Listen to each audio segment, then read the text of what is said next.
Bismillahirrahmanirrahim. Alhamdulillahirabbil alamin wassalatu wassalamu ala asyrafil anbiya'i wal mursalin wa ala alihi wa sahbihi ajma'in. Subhanaka la ilma lana illa ma 'allamtana innaka antal alimul hakim. Rabbi shrah li sadri wa yassir li amri wahlul 'uqdatam min lisani yafqahu qawli. Amma ba'd. Alhamdulillah ala nikmatil Islam, alhamdulillah ala nikmatil iman, wa kafa biha min ni'mah. Alhamdulillah, segala puji bagi Allah Subhanahu wa taala yang memberi kita nikmat Islam iman, memberi kita nikmat sehat serta kesempatan-kesempatan untuk terus mempelajari tentang ilmunya Allah taala, perkara tentang Islam, iman serta ihsan yang selalu harus kita pupuk di dalam diri kita agar menjadi sesuatu yang akan kita tuai pahalanya nanti di sisi Allah Subhanahu wa taala, yang akan menjadi penenang bagi hati kita, penenang pikiran kita, penenang bagi setiap permasalahan yang sedang menimpa kita. Kalau Allah Subhanahu wa taala mengatakan ala bidzikrillahi tatmainnul qulub, hanya dengan cara kalian mengingat Allah taala kalian akan mendapatkan ketenangan di dalam hidup. Ala bidzikrillahi tatmainnul qulub, hanya dengan cara mengingat Allah. Maka cara kita untuk mengingat Allah taala ini bentuknya macam-macam. Ada kalanya dengan cara semacam yang tadi kita lakukan, dengan cara berzikir lisan, la ilaha illallah, la ilaha illallah, la ilaha illallah, terus seperti itu. Oke, pakai zikir lisan yang kemudian akan mengaktifkan pikiran kita. Kita akan memikirkan, oh aku duwe Gusti Allah, aku punya Allah taala. Apapun yang sedang terjadi di dalam kehidupan saya itu baik untuk saya karena yang memberikan hal tersebut adalah Allah taala. Jadi zikir itu pakai hati ya, pakai akal iya, pakai rasa juga iya. Jangan merasakan kehadiran Allah taala di dalam diri kita, itu juga cara kita di dalam berzikir. Dan itu semuanya kalau kita mau nyari kunci ketenangan hidup, gak ada cara lain selain dengan lewat berzikir. Makanya kenapa kita belajar, kenapa saya ngajinya kok ngaji fikihnya, kok ngaji tafsir, kenapa kok ngaji sirah, kenapa kok ngaji ilmu ini, ilmu itu dan lain sebagainya. Karena itu semuanya akan berujung kepada satu ujung, yaitu menambahkan keimanan kita kepada Allah Subhanahu wa taala. Jenengan akan lebih marem ketika tambah ngerti ilmunya. Jenengan akan tambah rasanya ketika kita memahaminya. Jenengan akan lebih merasakan nikmatnya zikir lisan ketika itu dibarengi dengan kefahaman. Dibarengi dengan kefahaman. Kenapa kok orang-orang, para sahabat-sahabatnya Nabi itu mereka begitu ketika mendapatkan Al-Quran itu nyekeli begitu eratnya? Kenapa? Salah satu alasan utamanya karena mereka berbahasa dengan bahasanya Al-Quran. Langsung paham, Bu. Ketika malaikat Jibril ngomong sama Nabi Muhammad SAW, Iqra, wahai Muhammad, baca. Bacaan Muhammad, maka Rasulullah otomatis menjawab, ma'ana biqari, saya nggak bisa baca. Ini kalau misalkan Al-Qur'annya ini datang ke orang Indonesia, Iqra, Iqra, ngapa Bu? Untuk tahu apa yang dimaksud Iqra itu apa? Iqra itu salah satu bentuk asal muasal katanya qara'a yaqra'u qira'atan. Fi'il madinya qara'a, fi'il mudhari'nya yaqra'u, masdarnya qira'atan.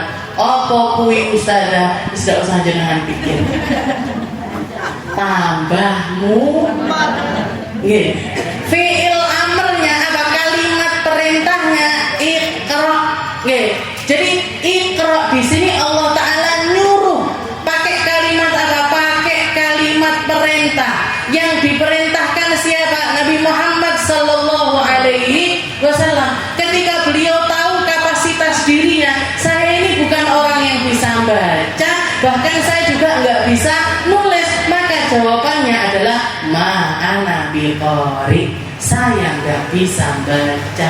Disuruh lagi Iqra, ma'ana biqari, Iqra sampai 3 kali, baru malaikat Jibril mengatakan Iqra bismi rabbikal ladzi khalaq. Bacalah wahai Muhammad dengan menyebut nama Tuhanmu yang Maha Menciptakan. Jadi salah satu alasan utama kenapa kok para sahabatnya Nabi ini begitu kedatangan Al-Quran mereka itu langsung gegepi dengan dekatnya agama tersebut, karena mereka paham, mereka berbicara dengan bahasanya Al-Quran. Nah terus kita yang nggak bahasanya bahasa Al-Quran ini gimana? Belajar. Kalaupun merasa kangelan saja belajar nahwu, shorof, i'rab, ini itu dan lain sebagainya, ya sudah, minimal datang ke kajian-kajian biar kita itu ngerti tentang agama kita sendiri, biar kita itu benar di dalam peribadatan kita, biar kita itu paham tentang makna siapa Tuhan kita. Karena fitrahnya manusia ini nyari Tuhan, Bu. Katanya Nabi Muhammad SAW, kullu mauludin yuladu alal fitrah. Semua manusia itu, semua bayi yang lahir itu, mereka lahir dalam keadaan suci, dan mereka punya fitrah-fitrah kemanusiaan yang memang langsung datang bersama dengan lahirnya kita. Jangan kalau misalkan mau memikirkan bayi lahir itu sing ngongkon nangis sopo, yang ngajarin caranya dia nangis siapa, ketika didekatkan ke ibunya yang ngajarin dia nyucup payudara ibunya siapa, yang dulunya ketika dia ada di dalam perut ini dia nggak perlu nyucup untuk dapat asupan makan, begitu lahir dia harus melakukan hal itu, tapi yang ngajarin itu semuanya siapa? Allah, Bu. Kenapa? Karena manusia ini lahir dengan fitrahnya sebagai manusia. Termasuk salah satu fitrahnya manusia itu nyari Tuhan. Termasuk salah satu hal yang pastinya dimiliki oleh semua hamba yang bernyawa, dia pasti nyari sesembahannya. Gak akan marem atine kalau belum dapat Tuhan yang benar. Mereka Nabi kullu mauludin yuladu ala fitrah wa kana abuhuma, tapi nanti begitu dia lahir bapaknya lah yang kalau dia Yahudi menjadikan dia Yahudi, kalau orang tuanya Nasrani bikin dia jadi Nasrani, kalau orang tuanya Majusi bikin anaknya Majusi. Ini peran orang tua di sini. Manusia itu lahir punya fitrah. Fitrahnya apa? Nyari Tuhan. Tapi ketika dia menyembah sesuatu atau beribadah dengan cara tertentu, itu yang dominan untuk menanamkan hal itu semuanya adalah kedua orang tuanya, terutama adalah ibu. Makanya Nabi sampai mengatakan madrasatul ula. Ibu ini madrasah pertamanya seorang anak. Lek ibu celometan, ojo heran lek anak yo celometan. Kalau ibunya ngantuan, ojo heran lek anak yo ngantuan. Lek ibu senengane HP-nan, ojo diseneni lek anak HP-nan. Jadi orang tuanya yang bikin mereka ini menjadi seperti itu. Anakmu itu cerminan dirimu. Jenengan punya anak, jenengan delok. Kok ngene kelakuan anakku? Wow, tiba-tiba aku yo ngono. Anakku kok nggak senang iki, nggak senang kuwi. Pancen yo aku kok ibu seperti itu. Jadi orang tuanya yang akan mengarahkan mereka ini akan menjadi kemana, akan menyembah siapa, bahkan menyembahnya seperti apa. Makanya kenapa kok kebanyakan para ulama anak-anaknya juga jadi para ahli ilmu, karena itu yang diturunkan ke anaknya. Karena itu orang tuanya ahli Quran, anaknya diwarai Al-Quran, anaknya ahli fikih, ya anaknya orang tuanya ahli fikih, anaknya diajarin fikih. Bapak ibu bakul, anak diwarai bakul, Bu. Saya ini sampai bilang, kayaknya saya ini nggak bisa keluar dari dunia perdagangan. Kenapa? Orang tua saya semuanya pedagang. Keluarga abah saya pedagang, keluarga umi saya juga pedagang. Kayaknya nggak iso metu. Jiwanya itu jiwa dagang. Masih udah wahritek panggah. Tetep aja. Peletik bicara nih boleh bagi bicara. Tetap seperti itu. Kenapa? Karena orang tua. Nah, ini pun dikatakan sama Nabi Muhammad SAW. Jadi fitrahnya manusia ini nyari Tuhan. Kalau misalkan dia terus mengoptimalkan daya pikirnya, terus mengoptimalkan akalnya untuk mencari Tuhan sampai ke titik dirinya ini diam di satu tempat, itu dia pasti nyampe kepada Allah Subhanahu wa Ta'ala. Karena bahkan sebelum kita dilahirkan, ketika kita masih ada di alam arwah, Allah Subhanahu wa Ta'ala sudah menyeru kepada semua roh yang diciptakan sama Allah Ta'ala, alastu birabbikum, bukankah aku adalah Tuhan kalian? Dan semuanya menjawab bala. Ya Allah, engkaulah Tuhan kami. Jadi fitrahnya manusia ini nyembah Allah. Fitrahnya manusia ini Tuhannya adalah Allah. Tapi kadang-kadang kalah sama hawa nafsunya, kalah sama keadaan zamannya, kalah sama ideologi yang masuk ke dalam pikiran orang tersebut. Apalagi orang-orang yang mendewakan pikiran.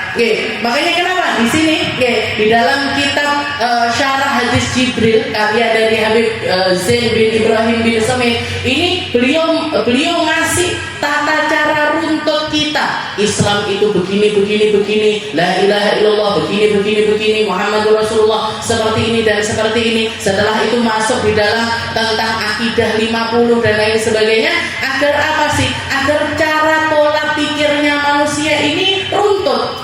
Di dalam memahami Tuhannya ini runtut.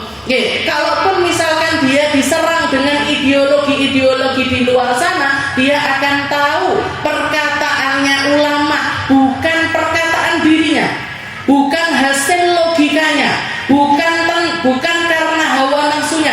Perkataan ulama yang menyanggah tentang perkara-perkara tersebut. Makanya sampai para ulama mengatakan, awal wajibin alal insani ma'rifatul ilahi bistiqoni. Salah satu hal awal yang harus kita pelajari, yang harus nyampe ke titik ma'rifah. Ma'rifah ini apa? Ma'rifah itu paham betul. Walaupun nggak sampai ru'yah. Kalau Nabi Muhammad SAW imannya itu ma'rifah, bahkan sampai sam'iyah, bahkan sampai ru'yah. Apa maksudnya? Nabi Muhammad itu paham tentang Tuhannya, mendengar langsung dari Tuhannya, bahkan melihat langsung Tuhannya. Bahkan melihat langsung. Kapan itu? Isra Mi'raj. Langsung melihat kepada Allah Subhanahu wa Ta'ala. Jadi ketika kita memahami tentang surga, kita memahami tentang surga, mengetahui ma'rifatan, bukan sama, bukan ru'yah. Kita dengar tentang surga lewat kabar-kabar yang datang dari Nabi Muhammad SAW. Tapi kan durung delok surga. Kalau sampai jenengan sudah melihat surga, Bu, level imannya sudah nggak kayak gini lagi, mumbul jenengan temurin. Saya ngaji hadis Jibril di sini, jenengan di situ. Nyapa, Bu? Wis delok surga aku. Sudah melihat surga. Nah seperti itu. Jadi imannya para nabi, imannya para rasul itu di luar jangkauan iman yang bisa kita gapai. Tapi level yang harus dicapai oleh seorang hamba adalah ma'rifatul ilahi bistiqoni, memahami Tuhannya sampai mana? Sampai yakin. Yakinnya yakin betul. Yakinnya yakin betul bahwasanya nanti saya akan ditanya sama Allah Ta'ala, nanti saya akan mempertanggungjawabkan segalanya, nanti kalau saya begini saya dapat pahala, kalau saya begini saya dapat dosa. Kalau nanti ketika ajal saya datang ke kuburan saya ini, imma raudhatun min riyadil jannah, imma hufratun min, kuburan ini kalau enggak salah satu dari taman surganya Allah Ta'ala, ya lubang dari lubang-lubang neraka. Salah satu hal yang saya ingat dari abah saya, kampung saya ini punya tanah wakaf untuk pekuburan khusus jamaah Banjar di Tulungagung. Tempatnya di Kepatihan sana. Ada lahan khusus yang memang dibeli, setelah itu diwakafkan khusus untuk orang-orang Banjar, orang-orang keturunan Banjar yang hijrah ke Tulungagung. Tapi untuk masuk ke area tersebut, untuk masuk ke area pemakaman khusus orang Banjar ini, kita melewati pemakaman khusus orang-orang Kristen. Jadi kuburannya wong-wong Kristen. Nah itu abah saya setiap kali, nggak setiap kali sih, tapi sering kali beliau itu ketika ngajak, mulai dari saya kecil, ngajak saya untuk masuk ke area tersebut, beliau itu bilang begini, sakurunge mlebu surga ngliwati neraka dhisik. Saurunge mlebu surga ngliwati neraka dhisik. Iki kuburan-kuburan iki jerone wowo. Orang Jawa nih, dalamnya itu adalah api. Ini menunjukkan apa? Kalimat tersebut menunjukkan apa? Menunjukkan kalau beliau ini yakin betul orang ahli iman itu ditaruh surga sama Allah Ta'ala. Orang non muslim itu ditaruh neraka sama Allah Subhanahu wa Ta'ala. Ini loh Bu yang harus kita capai. Ma'rifatul ilahi bistiqoni, faham tentang Tuhan kita dan semua yang datang dari Tuhan kita dan semua yang terkait sama Rasul-Rasul kita, sampai apa? Sampai ke tingkat yakin. Sampai ke tingkat yakin. Jadi kudu yakin itu harus. Tidak boleh separuh, tidak boleh seperempat, tidak boleh ragu-ragu. Siapa Tuhanmu? Allah. Siapa Rasulmu? Nabi Muhammad Sallallahu Alaihi Wasallam. Apa agamamu? Islam. Apa agamamu? Islam. Apa tuntunanmu? Al-Quran. Apa tuntunanmu? Al-Quran. Siapa jamaahmu? Jamaahku adalah kaum muslimin. Ikhwanuna, saudara kita adalah para orang-orang sesama ahli iman.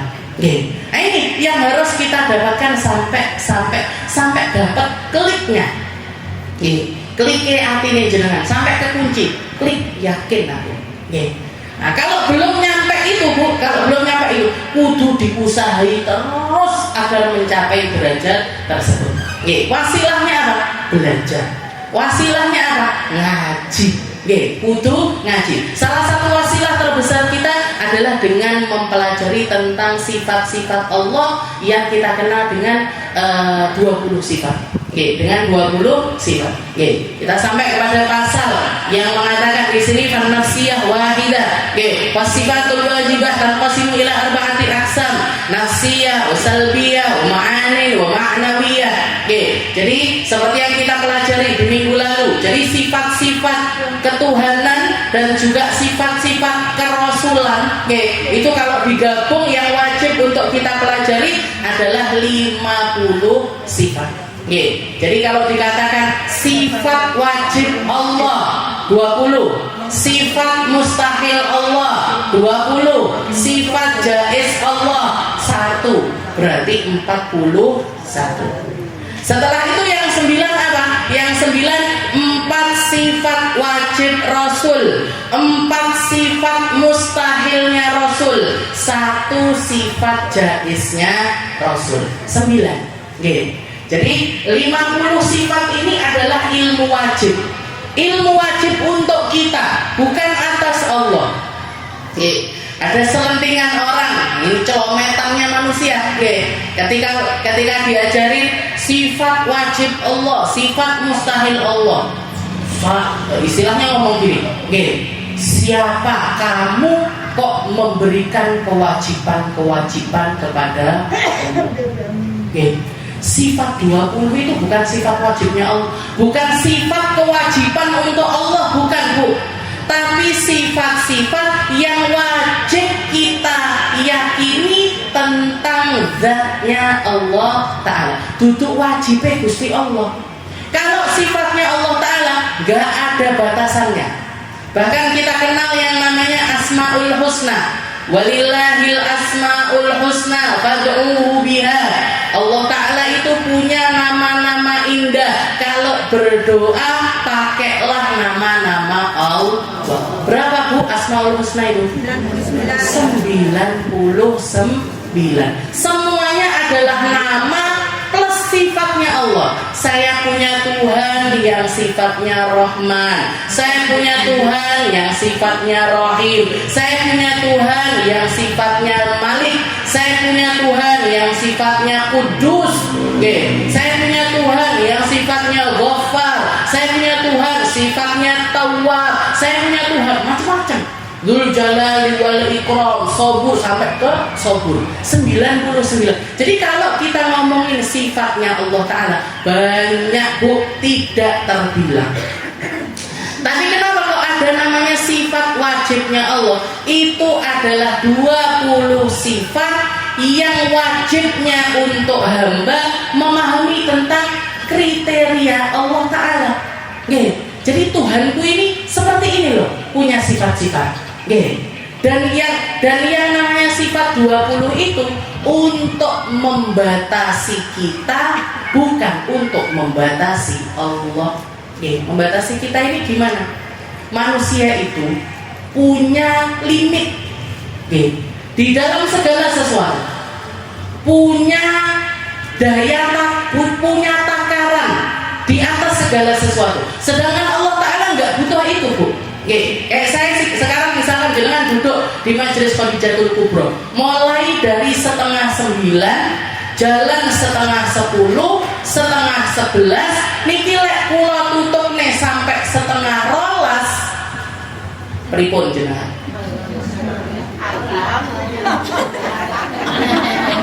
Saya kok sampai 11:30 ngaji.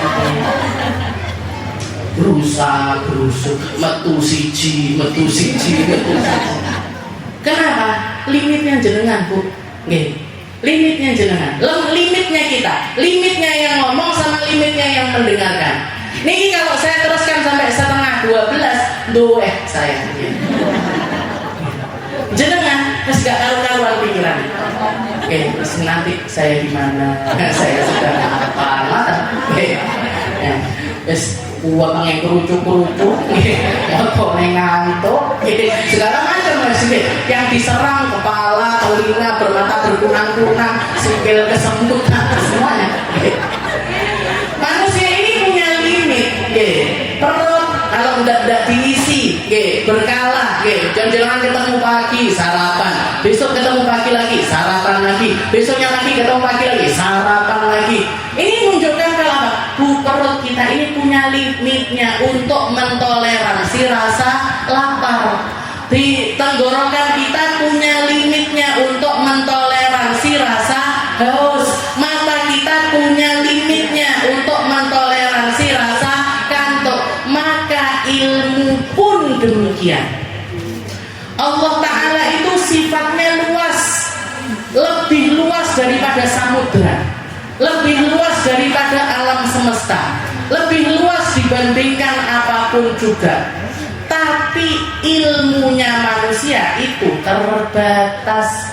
Lek jenengan dikasih makrifatnya Allah Ta'ala, semua sifat-sifatnya Allah Ta'ala ini harus masuk di dalam ilmunya manusia. Semuanya jebol jenengan. Hancur manusia itu sendiri yang hancur. Makanya kenapa kok ada sifat 20 ini dirumuskan oleh para ulama? Karena ini batas toleransi ilmunya manusia Subhanahu wa ta'ala. Allah Ta'ala sifatnya maha luas, tapi kemampuan manusia untuk memahaminya sampai tahap ini. Oke, sampai ada di satu tahapan kalau kamu naik lebih dibandingkan itu, oke, kamu yang hancur.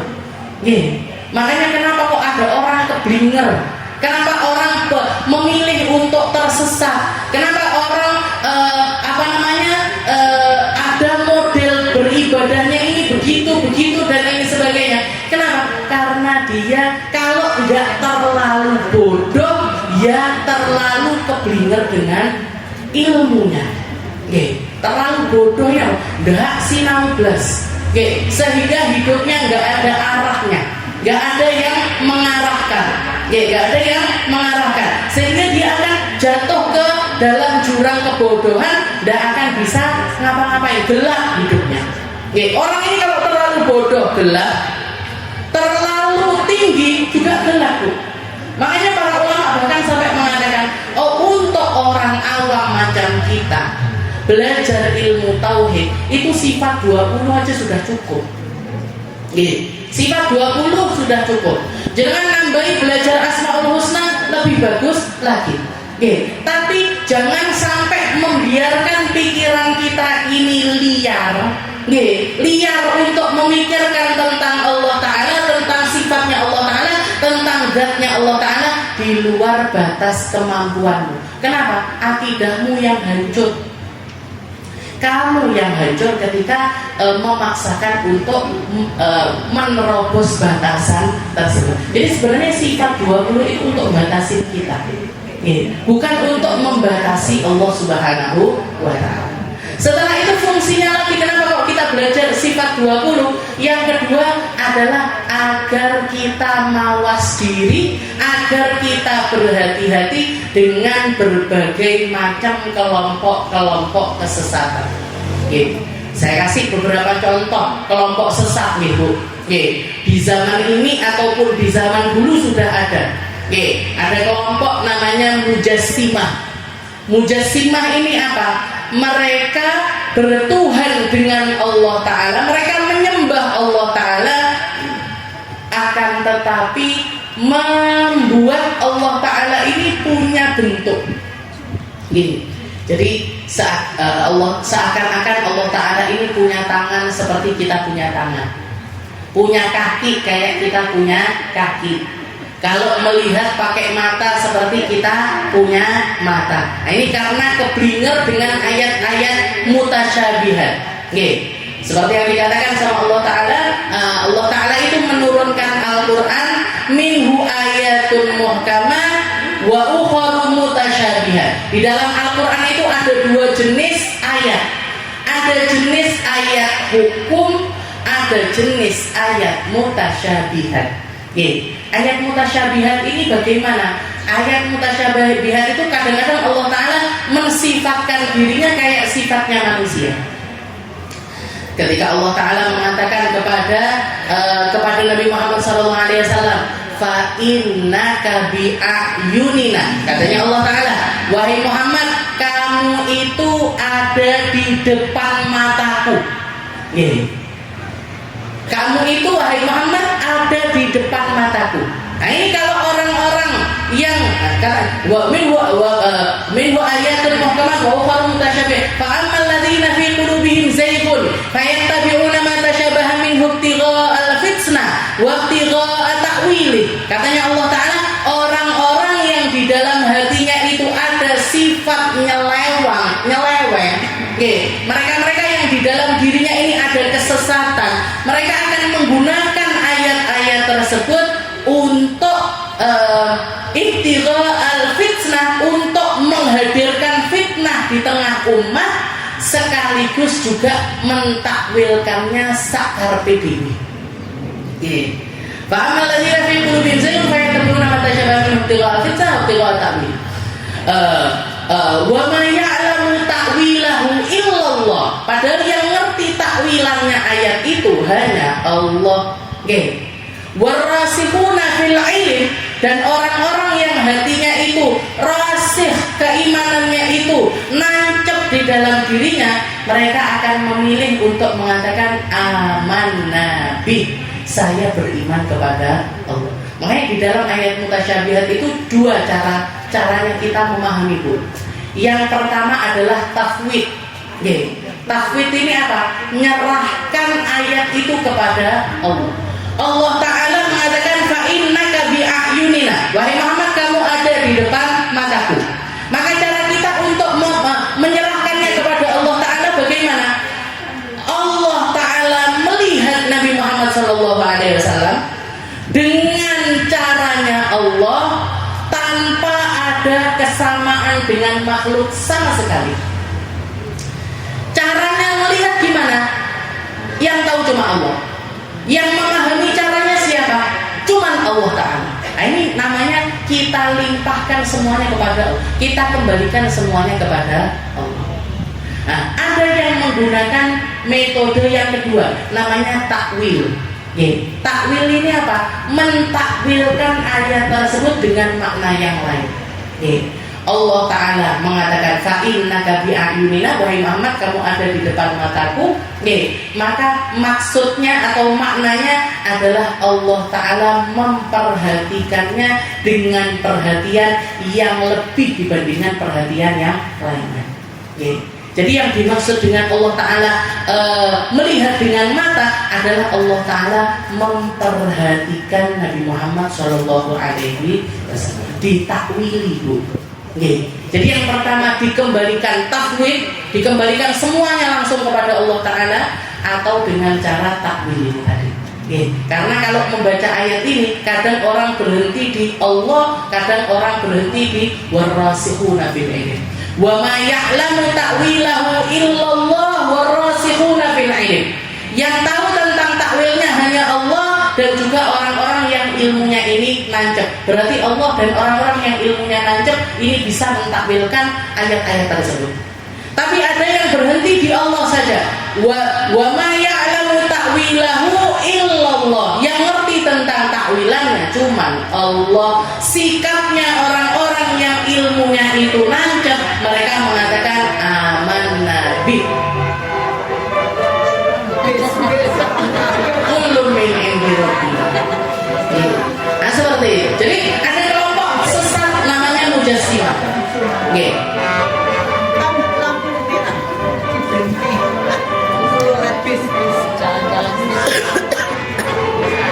Ini yang diprotes sama Mbak Lisa yang ngedit YouTube saya itu, Ustazah di Khadijah itu rekamannya jangan berisik sekali. Berisik karena jadi kayak jalan-jalan. Itu beliau protes biasa. Dan dia itu tidak bisa, Bu. Kalau dihilangkan suara saya ikut hilang. Sekali. Jadi itu, ada kelompok sesat namanya Mujassimah.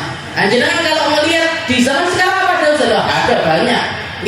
Jadi mereka dakwah, tapi kalau sudah nyinggung tentang akidah, mereka menggunakan kata-kata tentang hal yang semacam itu dijisimkan kepada Allah Ta'ala. Seperti yang sering saya ceritakan di jenengan, saya pernah scroll Instagram atau apa gitu waktu itu, tahu-tahu muncul satu ustaz terkenal sekali, banyak sekali jamaahnya, banyak yang mendengarkan beliaunya. Nah, waktu itu kebetulan yang dibahas adalah tentang akidah. Setelah itu dia mengatakan, menafsirkan tentang lafaz Allahu Akbar. Allahu Akbar, Allah Maha Besar. Tahu-tahu dia mengatakan seperti ini. Jadi Allah Ta'ala itu besar, lebih besar daripada bumi, lebih besar daripada matahari, lebih besar daripada alam semesta. Berarti ini apa? Berarti Allah Ta'ala punya bentuk besar. Nah, ini Bu bahaya, Bu. Makanya jangan kalau ngaji hati-hati. Walaupun istilahnya tausiahnya itu mengena, saya tentar kalau mendengar, saya bisa berderai air mata. Kalau sudah bahasa akidah, hati-hati. Kalau jangan ngambil tentang faedah-faedah, caranya hidup, caranya berumah tangga, enggak masalah. Tapi kalau sudah akidah harus hati-hati. Jadi banyak ini zaman sekarang. Jadi ini kelompok namanya Mujassimah. Walaupun mereka menamakan kelompoknya itu kelompok-kelompok yang lain di zaman sekarang ini. Nah, pokoknya kalau jenengan titeni, loh kok ngene?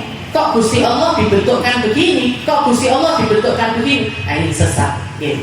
Nah, kelompok salah satu kelompok namanya Mujassimah. Ada lagi kelompok namanya Syiah. Syiah.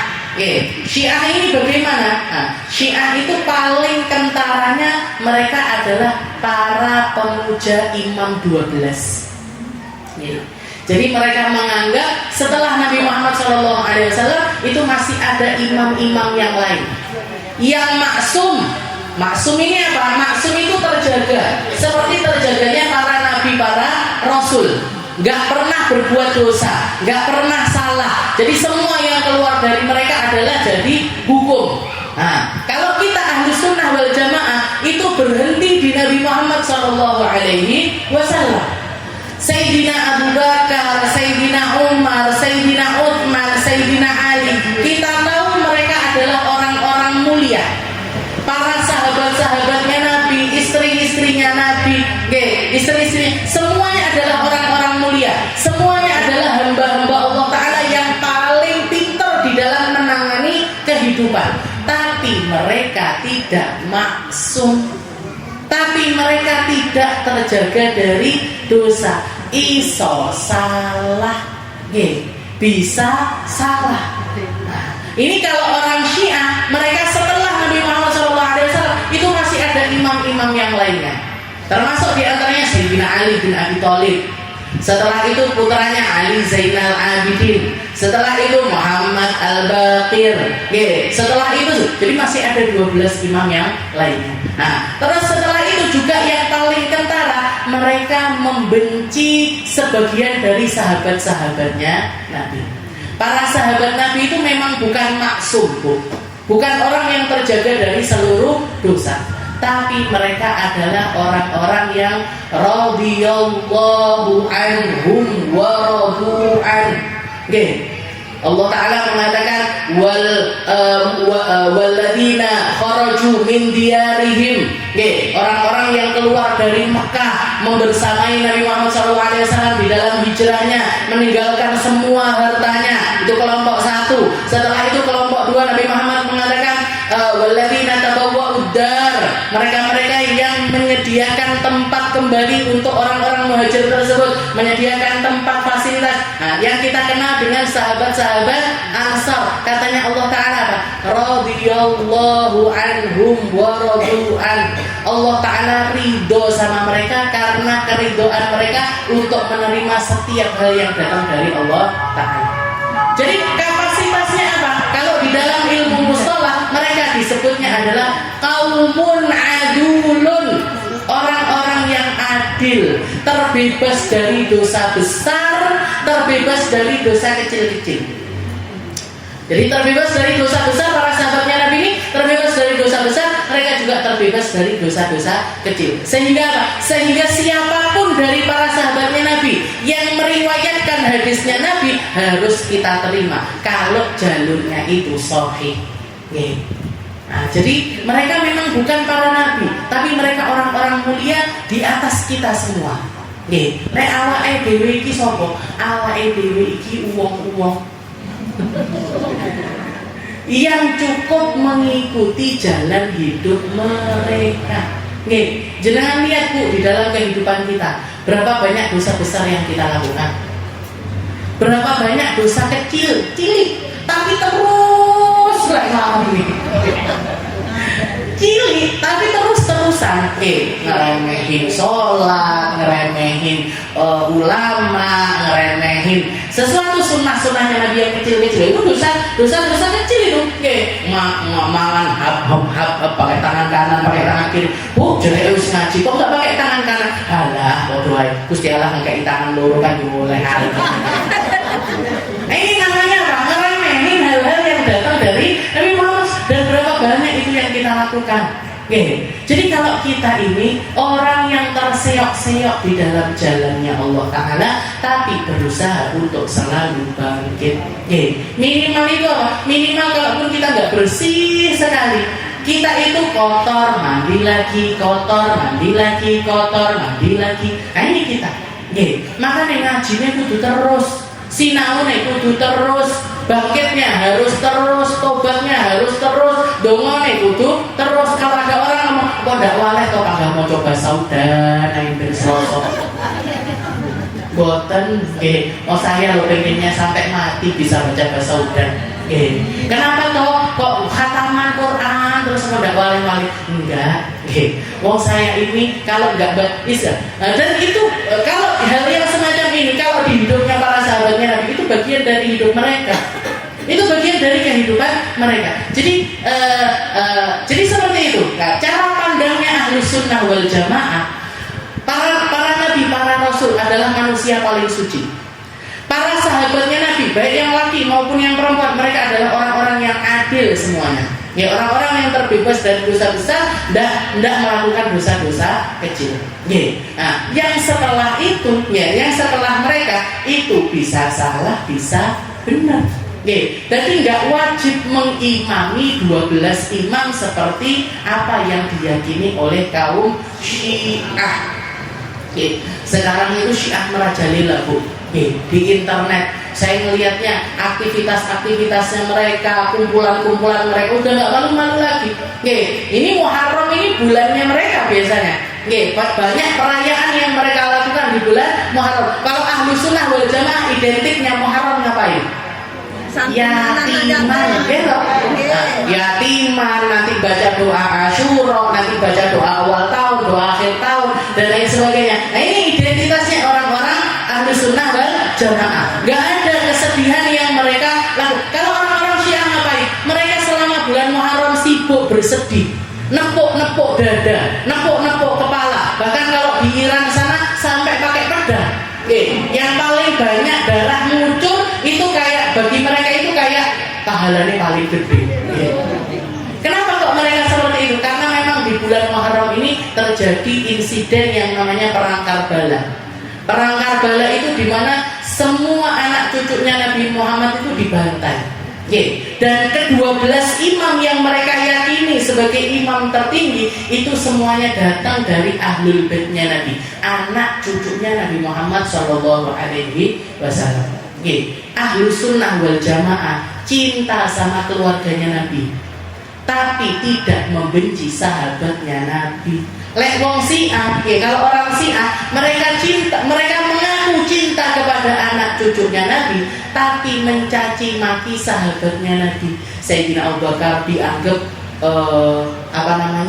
orang yang nggak tahu diri. Sayyidina Umar, Sayyidina Utsman, bahkan saya nemu nih orang Syiah itu, dia itu punya sandal, itu di bawah sandalnya itu ditulis Umar. Bawah sandal satunya lagi ditulis Abu Bakar. Nanti diitek-itek nama Abu Bakar sama Umar itu diinjak-injak sama mereka. Kenapa? Benci aku sama Abu Bakar sama Umar. Kenapa? Mereka adalah para pencuri khalifah katanya. Pencuri kekhalifahan. Harusnya setelah Nabi Muhammad itu yang ditunjuk jadi khalifah itu Ali, bukan Abu Bakar, Umar, Utsman, bukan. Sayyidah Aisyah dianggap sesat. Sehingga apa? Sehingga mereka enggak menerima semua hadis yang datang dari Sayyidah Aisyah. Padahal seperti yang jenengan tahu, Rasulullah sendiri mengatakan khudu nisfa dinakum min hadhil humairah. Ambil separuh agamamu dari anak perempuan yang pipinya kemerah-merahan ini. Siapa? Sayyidah Aisyah. Lah kalau separuhnya, kalau yang dikatakan sama Nabi, separuh dari ilmu itu datang dari Sayyidah Aisyah, terus mereka benci sama Sayyidah Aisyah sehingga semua hadis yang datang dari Sayyidah Aisyah dicoret kabeh. Terus urip kate opo, Bu? Separuh syariat itu datang dari Sayyidah Aisyah. Caranya mandi junub, caranya wudu, hadis-hadis yang berkaitan dengan haid, nifas, istihadah, itu semuanya datang dari Sayyidah Aisyah. Lah mereka kalau menghapus semua hadis yang diriwayatkan Sayyidah Aisyah, terus uripe piye? Jadi kalau ahli sunnah itu nggak benci siapapun. Mereka cinta sama sahabatnya Nabi, mereka juga cinta kepada ahlul baitnya Nabi. Nah ini kelompok Syiah ini hati-hati sekali. Di di kampus-kampus, di apa namanya, di universitas-universitas. Oh, itu susupannya luar biasa. Nah, jadi ada kelompok namanya Mujassimah, ada kelompok namanya Syiah. Ini pentolan-pentolan ini. Dari pentolan-pentolan ini sudah bercabang, tidak karu-karuan dia. Jadi Mujassimah ini bentuknya ini. Syiah bentuknya ini, ada Syiah Imamiyah, ada Syiah Rafidhah, ada Syiah macam-macam. Ada lagi juga pentolan yang ketiga yang nggak kalah mengerikan lagi, namanya adalah kaum Mu'tazilah. Di kelompok lagi namanya Mu'tazilah. Mereka juga menghapus beberapa dari pakem-pakem keimanan yang harusnya diimani oleh hamba beriman. Termasuk diantaranya mereka nggak percaya takdir. Nggak percaya tentang takdir. Kadang-kadang mereka menganggap itu, sebagian kelompoknya menganggap semua itu datang dari dirinya. Jadi kalau saya pintar, itu berkat usaha saya. Kalau saya kaya, itu karena usaha saya. Kalau saya berhasil menggapai sesuatu, itu semuanya adalah karena saya kembalikan ke dirinya. Gak percaya sama takdir. Atau yang lebih mengerikan lagi, semuanya dikembalikan kepada Allah Ta'ala. Aku minum khamr kan Gusti Allah pancen milik aku minum khamr. Saya sampai berzina kan memang takdirku untuk berzina. Seperti jawabannya Yazid bin Muawiyah ketika hampir mengeksekusi Sayyidina Ali Zainal Abidin. Jadi salah satu cucunya Nabi yang waktu itu selamat di perang Karbala itu adalah Sayyidina Ali Zainal Abidin. Sayyidina Ali Ibnul Husain Ibnu Ali bin Abi Thalib. Jadi Sayyidina Ali ini namanya Ali Asghar. Ada Ali Akbar, ada Ali Asghar. Putra-putranya Sayyidina Husain. Ketika hampir dibunuh juga Sayyidina Ali Zainal Abidin itu sudah istilahnya pedang itu sudah ada di lehernya beliau. Dijawab ada salah satu dari kaum perempuan dari keluarganya Nabi Muhammad SAW waktu itu mengatakan ittaqillah ya Zaid. Bertakwalah kamu kepada Allah Ta'ala wahai Zaid. Sudah lebih dari 14 anak cucunya Nabi yang kamu bunuh hari ini. Sudah ada lebih dari 14 anak cucunya Nabi. Semuanya gak besar, gak kecil, semuanya kamu bunuh. Ittaqillah, bertakwalah kamu. Masa Ali Zainal Abidin yang masih kecil pun juga mau kamu bunuh? Kalau dia kamu bunuh, entek wis.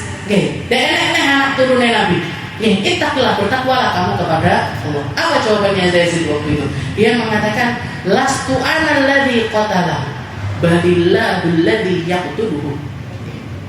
Bukan saya yang bunuh mereka semua, tapi Allah yang membunuh mereka semua. Jadi kesalahan yang datang dari dirinya dilimpahkan kepada Allah. Nah, ini kan bahaya sekali. Jadi pemikiran semacam ini kan bahaya. Saya berzina, kan Gusti Allah saya milik aku zina. Jawabannya orang-orang yang merokok itu, nyapa kok panggil merokok aja? Kan Gusti Allah saya menakdirkan aku untuk merokok. Jadi kesalahan-kesalahan dirinya atau maksiat-maksiat yang datang dari dirinya itu dilimpahkan kepada Allah. Bahaya. Jadi kita belajar tauhid atau ilmu 20 sifatnya Allah Ta'ala yang wajib bagi Allah itu untuk apa? Untuk membentengi pikiran kita, untuk membentengi akidah kita dari berbagai macam dobrakan-dobrakan akidah yang begitu menyesatkan, yang begitu mengerikan. Ketika seseorang itu sudah punya paham yang semacam itu, kelakuannya ngeri-ngeri, kelakuannya ngeri-ngeri. Sesama hamba iman mereka menyalah-nyalahkan. Unjuknya mesti nggak? Bid'ah, sesat, neraka. Kai bid'ah, sesat, neraka. Kai bid'ah, sesat.